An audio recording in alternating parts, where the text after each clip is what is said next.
If you've not had the pleasure of meeting Dr. Jason Fittger, Professor Jason Fittger, you're missing out. Professor Fittger is a tenured professor of creative writing and literature at Payne University, a liberal arts college in the Midwest. But oh, wait, Dr. Fittger is not our speaker today. He is rather the protagonist of two of our speaker's novels. The first, Dear Committee Members, written entirely in the form of letters of recommendation, and winner of the Thurber Prize for American Humor, made me laugh out loud. So I'm eagerly awaiting publication of the second, The Shakespeare Requirement, which will be published on August 14th. I'm obviously a fan. In between these two works, the author produced a delightful coloring and activity book for scholars called Doodling for Academics. And we got such a kick out of this that we printed some pages in your material that you'll find in this particular sleeve. And we even included some colored pencils for you to practice your coloring. The woman responsible for all this levity is Julie Schumacher, our keynote speaker, a professor of English in the College of Liberal Arts at the University of Minnesota, where she directs the creative writing program. She currently carries the title Scholar of the College. Professor Schumacher is a Phi Beta Kappa graduate of Oberlin College and earned a Master of Fine Arts degree at Cornell University.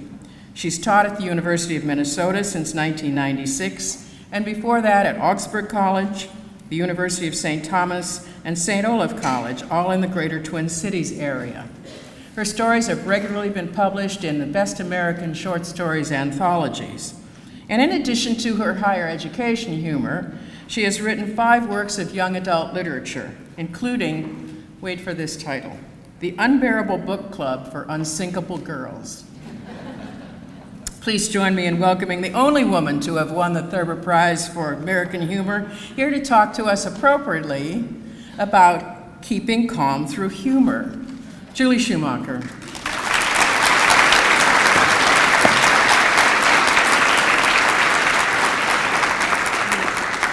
I want you to return some. Thanks.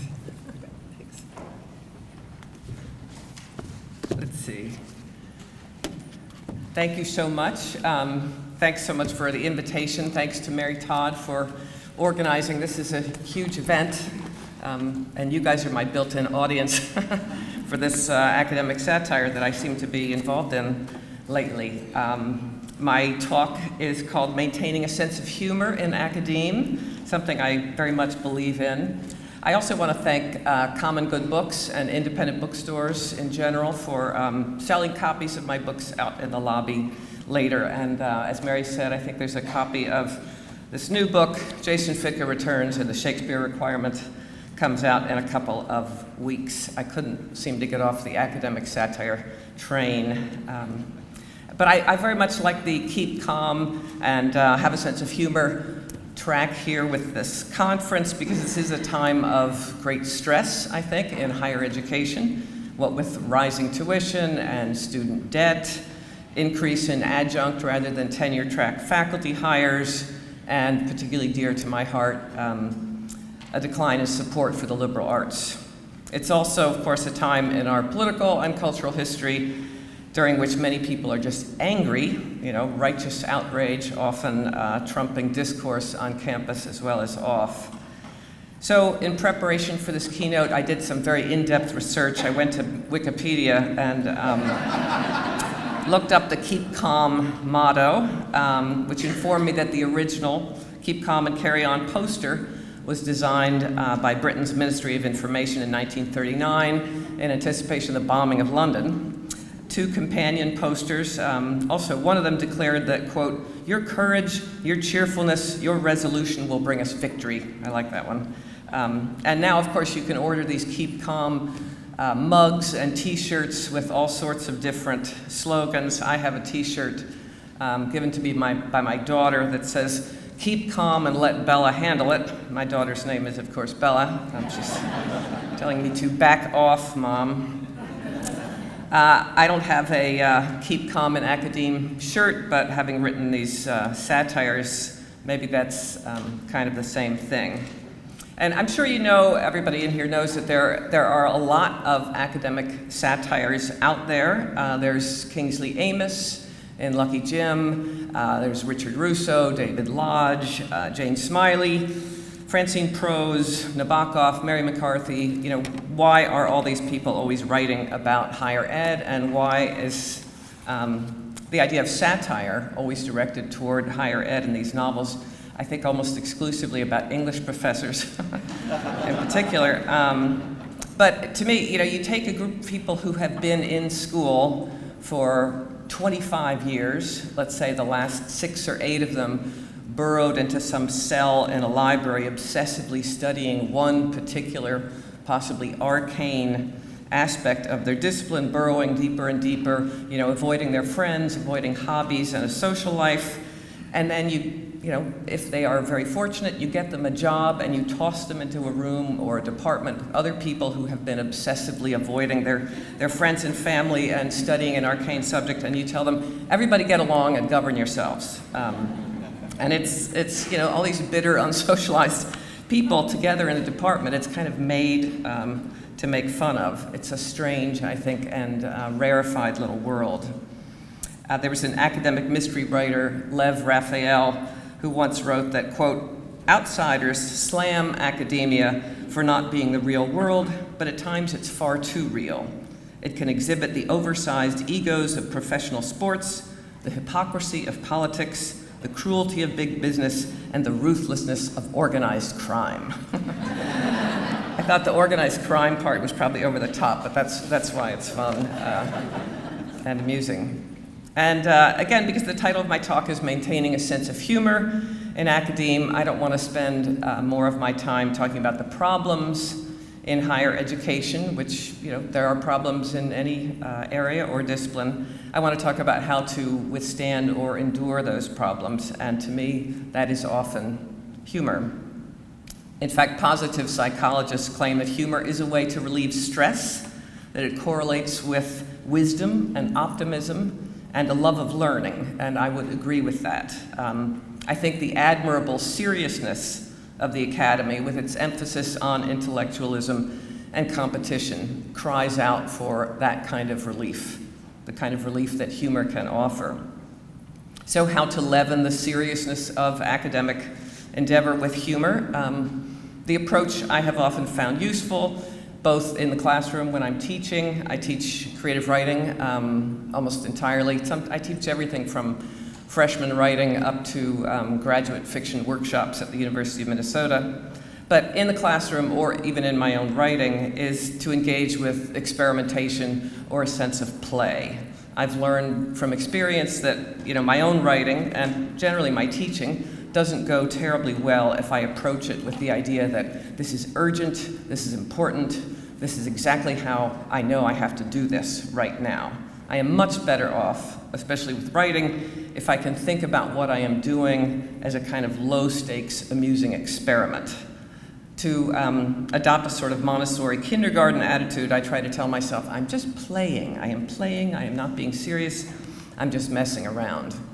To you know, bear with me, I'll give you a few examples from my own experience. My first book was called The Body is Water. I wrote it, published it in my early 30s. I'd written the book over a period of probably 5 or 6 years, one little sliver at a time. It's sort of a collection of stories sewn up into a novel.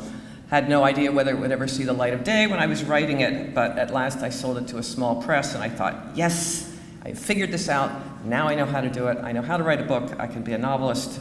So then I set out very seriously to try to write a novel that was not a bunch of stories sewn together, but was a real sort of big person's novel. I thought, now I'm going to do it like an adult would do it. And I spent another half dozen years on this total mess of a book that lives now in the dark of a closet behind the umbrellas.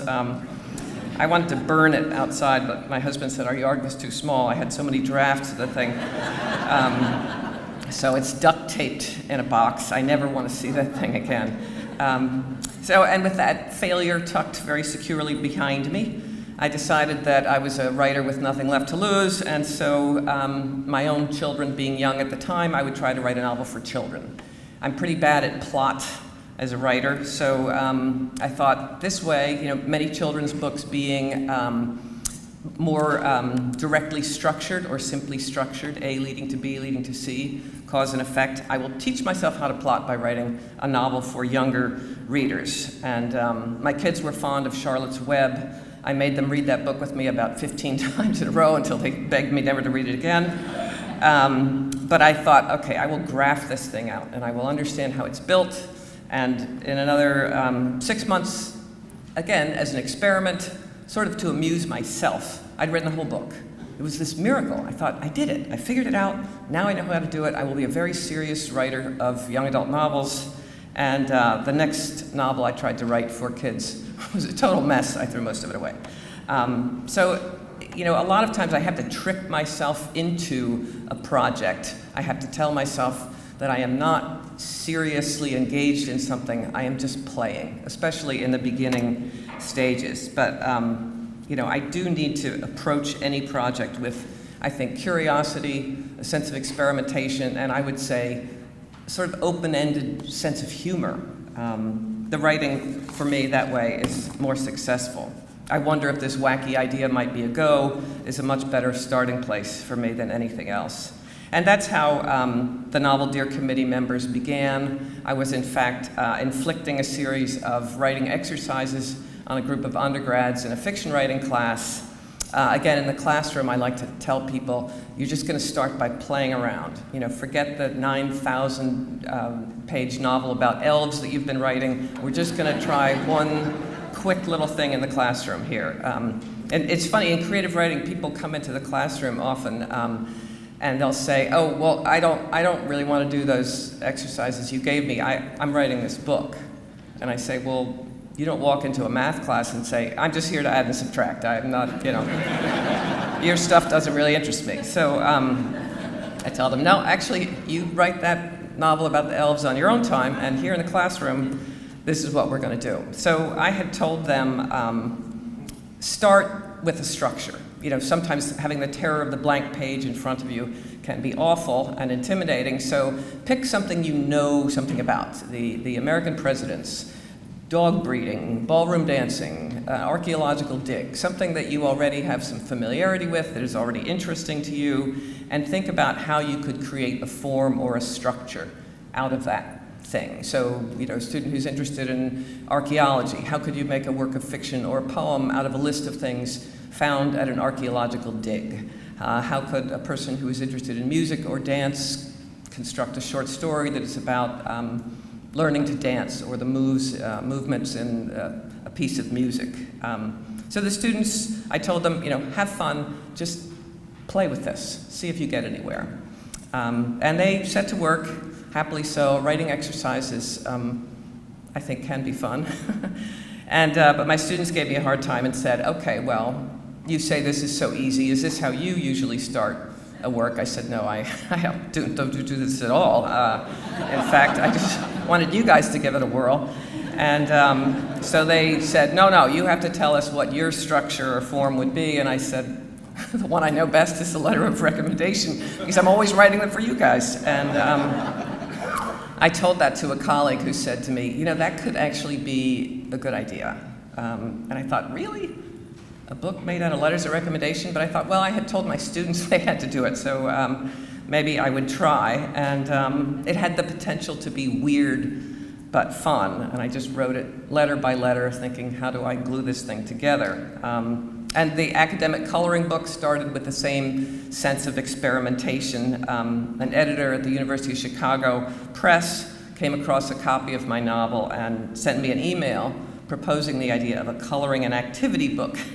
And she sent me this email. She said, I realize this is an email out of left field, and I suspect you have no time for such pursuits, but I enjoy your work, and I would be very glad for any thoughts or recommendations, or even a reality check, if you think the idea of an academic coloring book should cease and desist right here. And I looked at that and thought, I have no artistic skills. I have trouble drawing a stick figure. I had not made use of a coloring book since I was 10 that I could remember, so I thought, this makes no sense whatsoever. And that, in and of itself, made me interested in doing it. So I said, sure, yeah, why not? What the heck?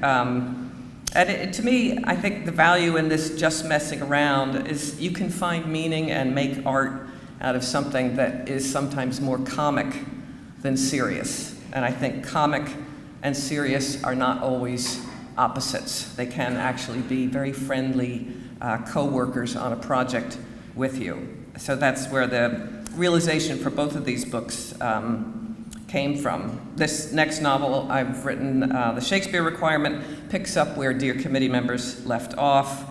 And people have asked me, because I've now written these 2 books about higher ed, if I still have friends at the University of Minnesota, particularly in the English department. And surprisingly, the answer is yes.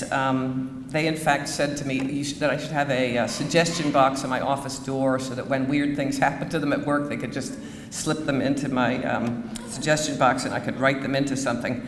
And when the coloring book came out, my department chair had a coloring party and invited the students and faculty to get out their crayons. And our artwork is on the department refrigerator, which is really kind of weird. But it actually made things feel more relaxing. And I don't know, I'm amused every time I look at that refrigerator and see my colleagues with their scrawled yellow crayon on my work. So I'm going to read a bit from Dear Committee members, and if you're not familiar with it, again, this is a novel composed entirely of letters of recommendation written, as Mary Todd mentioned, by Jason Fitker. He's a professor of English at Payne University, P-A-Y-N-E. And there are a number of people he writes to several times, but I'll just read some random letters here and there, and then I'll take a few questions if anybody has them. Let's see. September 4, 2009. Theodore Botti, Chair, Department of English. Dear Ted, your memo of August 30 requests that we on the English faculty recommend some luckless colleague for the position of Director of Graduate Studies. You may have been surprised to find this position vacant upon your assumption of the chairship last month. If so, trust me, you'll encounter many such surprises here. A quick aside, Ted. God knows what enticements were employed during the heat of summer to persuade you, a sociologist, to accept the position of chair in a department not your own, an academic unit whose reputation for eccentricity and discord has inspired the upper echelon to punish us by withholding favors as if from a 6-year-old at a birthday party. No raises or research funds for you, you ungovernable rascals. Perhaps, as the subject of a sociological study, you will find the problem of our dwindling status intriguing. To the matter at hand. Though English has traditionally been a largish department, you'll find there are very few viable candidates capable of assuming the mantle of Director of Grad Studies. In fact, if I were a betting man, I would wager that only 10% of our English instruction list will answer your call for nominations. Why? First, because more than a third of our faculty now consists of temporary adjunct instructors who creep into the building under cover of darkness to teach their graveyard shifts of freshman comp. They are not eligible to vote or to serve. Second, because the remaining 2/3 of the faculty, bearing the scars of disenfranchisement and long-term abuse, are busy tending to personal grudges like scraps of carrion on which they gnaw in the gloom of their offices. Long story short, your options aren't pretty.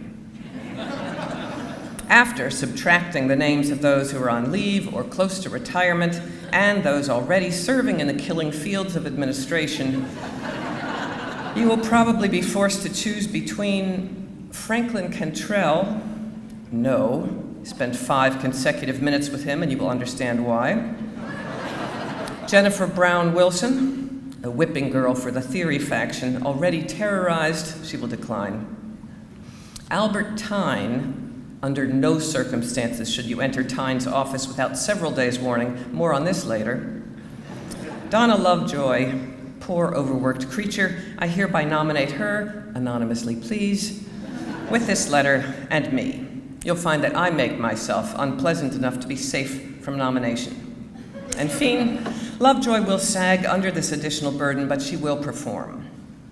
Ted, in your memo, you referred briefly also to the need for faculty forbearance during what we were initially told would be the remodeling of the second floor for the benefit of our colleagues in the economics department. I'm not sure that you noticed, but econ faculty were, in early August, evacuated from the building as if they had been notified sotto voce of an oncoming plague. Not so the faculty in English. With the exception of a few individuals both fleet of foot and quick-witted enough to claim status as asthmatics, we have been left behind, almost biblically, expected to begin our classes and meet with students while bulldozers snarl at the door. Yesterday afternoon, during my multicultural American literature class, I watched a wrecking ball swinging like a hypnotist's watch just past the window.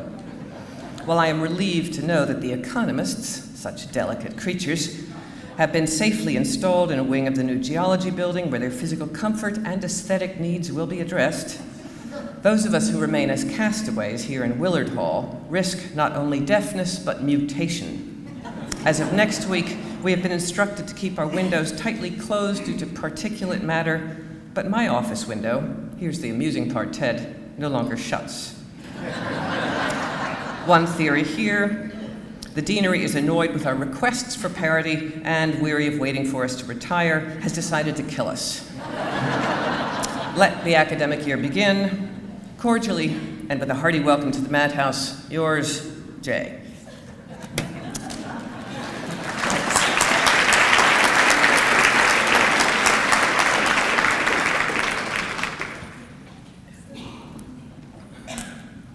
September 9, 2009. Mary Alice Ingersoll, manager, Wexler Foods, Inc., 65409 Capitol Drive, Maplewood, Minnesota, 55109. Dear Ms. Ingersoll, this letter is intended to bolster the application to Wexler Foods of my former student, John Lazinski, who completed the junior-senior creative writing workshop 3 months ago. Mr. Lazinski received a final grade of B, primarily on the basis of an 11-page short story about an inebriated man who tumbles into a cave and surfaces from an alcoholic stupor to find that a tentacled monster, a sort of fanged and copiously salivating octopus, if memory serves, is gnawing through the flesh of his lower legs, the monster's spittle burbling ever closer to the victim's groin. Though chaotic and improbable even within the fantasy horror genre, the story was solidly constructed. Dialogue consisted primarily of agonized groans and screaming. The chronology was relentlessly clear. Mr. Lazinski attended class faithfully, arriving on time, and rarely succumbed to the undergraduate impulse to check his cell phone for messages or relentlessly zip and unzip his backpack in the final moments of class. Whether punctuality and an enthusiasm for flesh-eating cephalopods are the main attributes of your ideal Wexler employee, I have no idea. But Mr. Lazinski is an affable young man, reliable in his habits, and reasonably bright. You might want to start him off in produce rather than seafood or meats. Whimsically yours, Jason T. Fitker, Payne University. Thank you.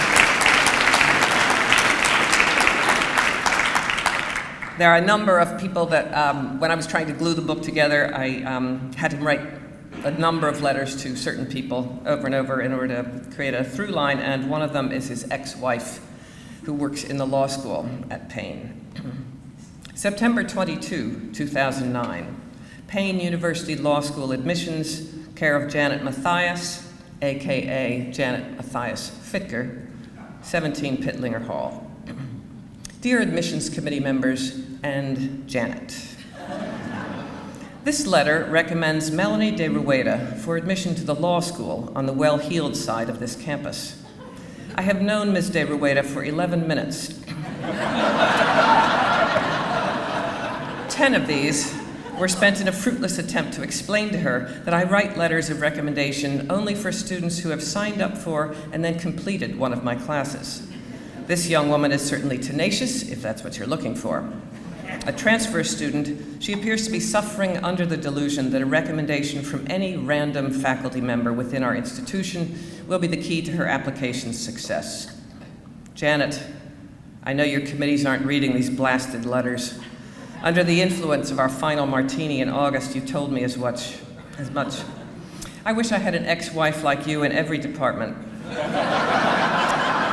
Over in the fellowship office, the formerly benevolent Carol continues to maintain an icy distance. I should have thought her decision to quit our relationship would have filled her with a cheerful burst of self-esteem, but she apparently views the end of our 3 years together in a different light. Ms. De Rueda claims to be sending her transcripts and her LSAT scores to you at the end of this week. God help you, this is your shot across the bow, should you admit her. Still affectionately, your one-time husband, Jay.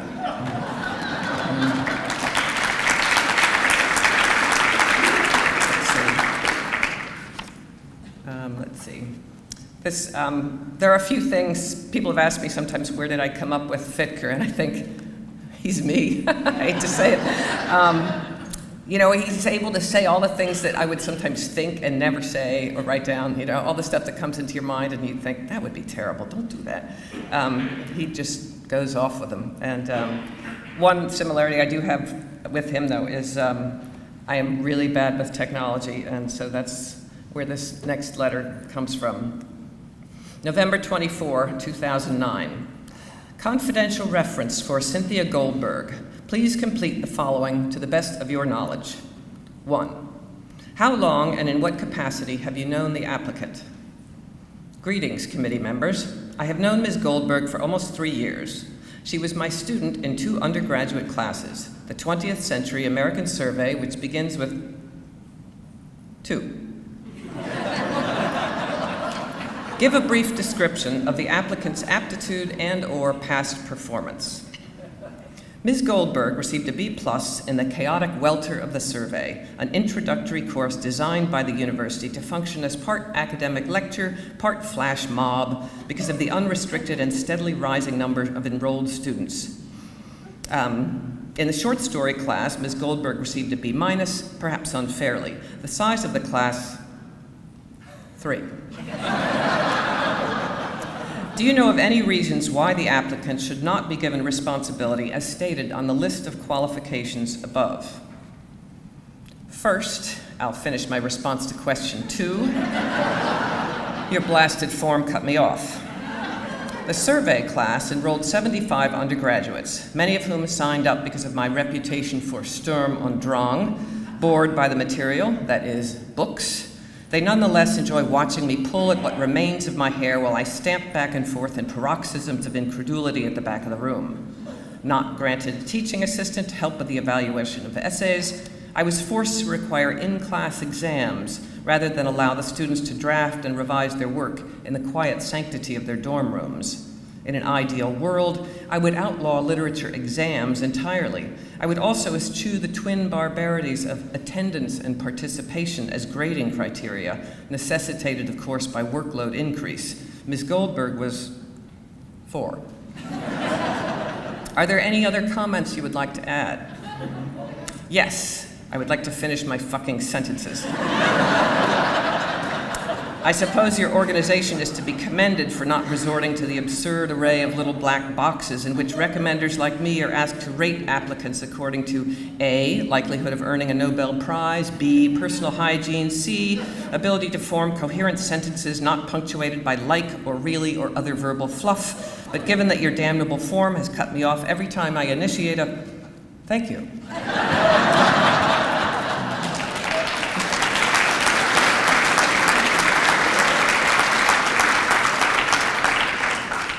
I'll just read a couple more. Let's see. January 20, 2010. Aaron Young, Human Resources, Compumetrica, Inc., that's Compumetrica with a K, 77 Laguna Avenue, Bloomington, Minnesota, 55420. Dear Mr. Young, Ms. Vanessa Cuddigan has asked me to submit a letter of reference to your poorly spelled organization on her behalf. While I have only praise for Ms. Cuddigan, who graduated 2 years ago with a major in English, I had expected her to ask that I recommend her for graduate school. Instead, having completed a stint with Teach for America, she is now apparently desirous of some sort of data entry position with your firm, clearly a soul-squelching enterprise. I have asked her to explain herself, but she is evasive leading me to wonder if something unfortunate happened during the past 2 years to destroy her ambition. Should you hire Ms. Cuddigan, you will find her thoroughly impressive. She's extremely bright, her insights are fresh, and she has a talent for synthesizing heterogeneous ideas into compelling interpretations of the assigned material. Were she applying to graduate school, as I have repeatedly urged her to do, I would take the time here to describe her thesis, a sterling examination of the concept of secrecy in the work of two contemporary novelists, Louise Erdrich and Jonathan Safran Foer. But she has made her Faustian bargain and pinned her newly constricted hopes on compumetrica, so I will limit myself to recommending her on the basis of her brilliant analytical imagination, her open-mindedness, her impeccable character. You or any other employer will be fortunate to hire a person such as Ms. Cuddigan, who may one day rise to leadership in your organization, at which point I trust it will adopt a more reasonable spelling. In the meantime, I hope you will not consign her to a windowless environment populated entirely by unsocialized clones who long ago abandoned the reading and discussion of literature in favor of ever more restrictive and meaningless ways in which humans are intended to make themselves known to one another. Keeping the torch aloft for now, I remain yours, J. Fitker, Professor of Creative Writing and English, author, i.e. books.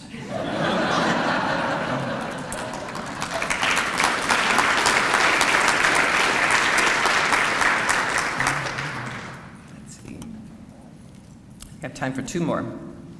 March 16, 2010. Theodore Boat, Chair, departing. All the letters are falling off the sign on the door.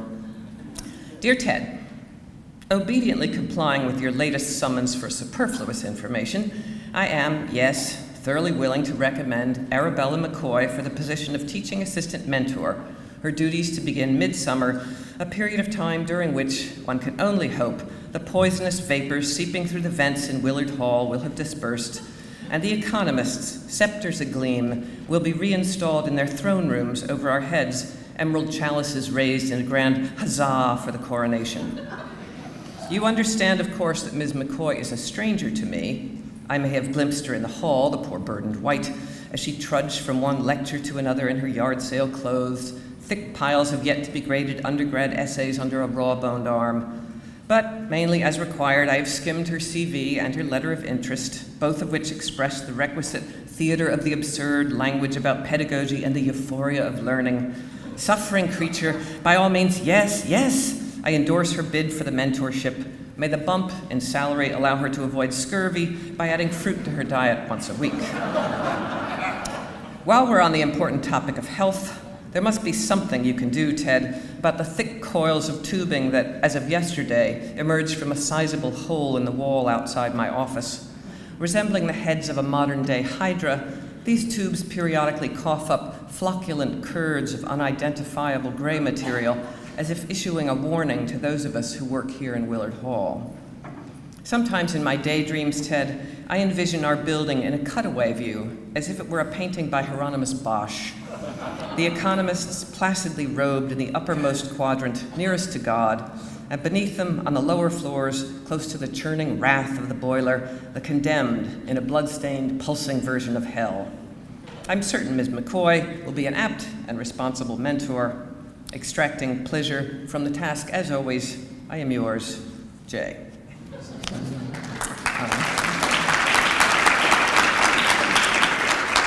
Okay, here's the last one. These take place over the course of one academic year.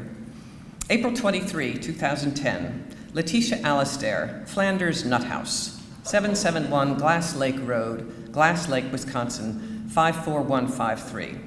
I spent a whole day looking up zip codes writing this book.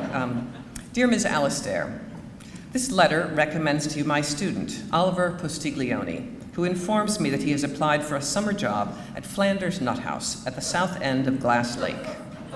In a strange coincidence, I spent one summer, during my teenage years, but indelibly impressed upon me, in the timeless village of Glass Lake.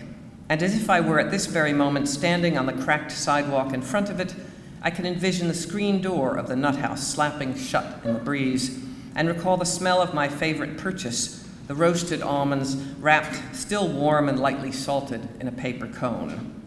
I hope, for the sake of Mr. Postiglione's dignity, your establishment no longer requires its most junior employee to dress as a human cashew. You will want to ascertain that Mr. Postiglione is trustworthy, hardworking, and of pleasant affect. He is all three. A member of my junior-senior creative writing workshop, he is currently writing a one-act play about a serial killer/scientist who saves humankind from a world-ending virus by discovering a method of harvesting corpses to create a vaccine. The concept is gruesome and not very original, but Mr. Postiglione's workmanlike approach to the project's completion is to be admired. I hope the gold lettering continues to grace the facade of the nut house, its broad front window perfectly reflecting the water's stillness. Though I've not returned to Glass Lake for 40 years, one never forgets the places in which one felt pure. As for Mr. Postiglione, he will learn quickly, whether waiting on customers behind the pristine white tile counter or assisting with packages in the back. I recommend him to you warmly and without hesitation, in part because writing letters of reference such as this one allows me to re-inhabit, if only fleetingly, the pensive knock-kneed person I once was, and to advocate for that former version of myself, as well as for Oliver Postiglione. Please do hire him. I wish him episodes of glorious, sun-washed tedium and a loss of innocence he will contemplate for the rest of his life. Commemoratively yours, Jason T. Fittger, Payne.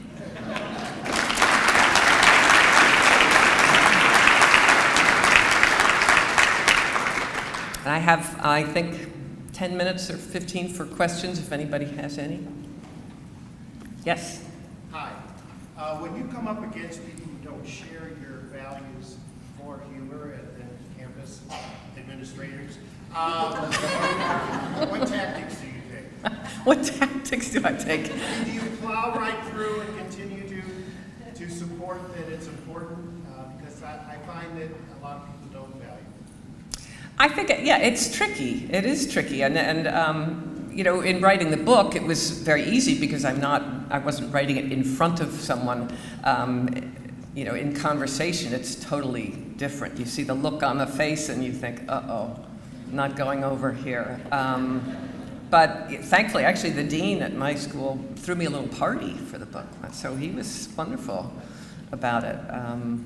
But in person, I think it is trickier. You have to know your audience, I guess. People don't like the book; they just don't read it, and that's that. But in person, it's harder. Yeah. Anybody? Questions? Yes. This is not a question. I just want to point out that where I work, our vice chancellor gave the book to all of you. Is that right? Signed it to read. Wow. The chancellor So did? the senior vice chancellor was the provost. Yeah. Okay. And so just let you know, it's not all administrators are not. They have sense of humor. They have sense of humor as well. Yeah. Yeah. Again, I think it's person to person. I think rather than position. Yeah. In the back, yes. Thank you. It's fun to laugh out loud a second time. I got to year ago. I wonder, when you made your decision to make the protagonist male, was that to, in a way, distance yourself, or was it integral to the author, to the themes of the book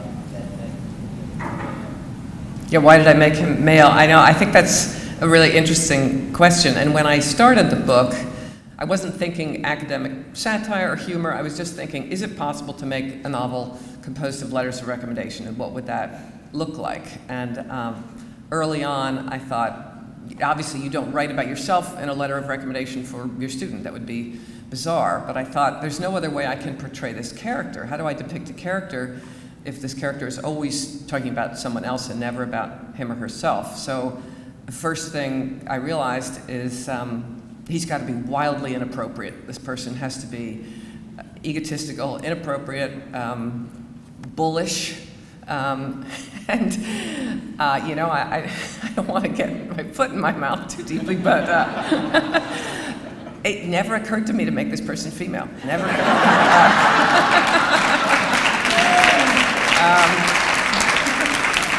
the first time somebody asked me that, I was just stumped. I thought, I don't know. I just knew it was a guy. Instantly, I knew this was a guy. And it never dawned on me. And you read most of these academic satires, again, the ones that I listed at the beginning, almost all of them are English profs, and almost all of them are male. There are a few with female protagonists. There's a book by Lan Samantha Chang called All Is Forgotten, Nothing Is Lost. She's the director of the MFA program at Iowa. And it's a really bizarre female professor who's it partly destroys the lives of her students. It's an interesting book. Yes?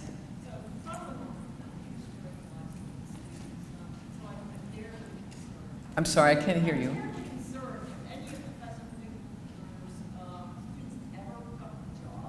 Have Fitker's students gotten jobs?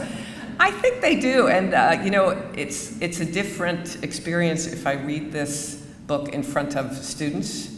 Some of them have felt that I'm making fun of them in the book. I do spear the idea of students writing horror and sci-fi and stuff like that because a lot of them do like to write that. And again, in my classroom, I say, that's great that you're writing this 1,000-page horror book, but today, here's what we're doing in class. I have a whole list of things that people may not write.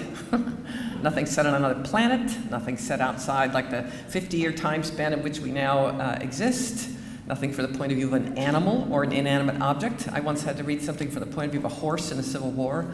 My mane is going this way and that way, and I thought, no. I made up a list. So, I can be very, very specific in assignments, but your larger point, I'm not making fun of students. I'm making fun of everything about academia, and I think Fitker, even though he is lacking in every sort of tact and diplomatic skill known to man, he does care for his students. He cares for the things that I care about. He's often a real jerk, but he's a jerk with his heart in the right place. And again, I was able with him to champion the things that I care very much about in higher ed, the humanities and the arts and funding for students. And not everybody is going to be going into the STEM fields, I mean, the STEM fields are great. I want more women, more minorities in the STEM fields. That's terrific if you are academically inclined that way and interested. But some people are going to study poetry, and that's great. Yes? Can you tell us a little bit about the return of the jerk? Return? Well, initially, I wanted to choose another form for the second book. I didn't want to do letters again because I thought that would be overkill. So initially, I wanted to make this a sort of chair's log. He becomes chair at the end of the first book of the department because, in my experience, my department, people look around, who wants to chair, and everybody turns away or takes 3 steps backward, and the person who's, wasn't paying attention is elected. So that's how he basically becomes chair. Nobody else wants it, and I wanted to think, what would that be like for him? He's an unlikely candidate, and I kept thinking, how would that go? How would his first year as chair go? So the chair's log was my first plan, and I sent it to the editor. He said, no, it's just going to drive itself into the ground. It's not going to go anywhere. At a certain point, I had 2 whole versions of the book. I had 75 pages of 2 different versions, one written as Fitker's log, a sort of diary, and the other from all different points of view. And I sent them both to the editor. He said, that one.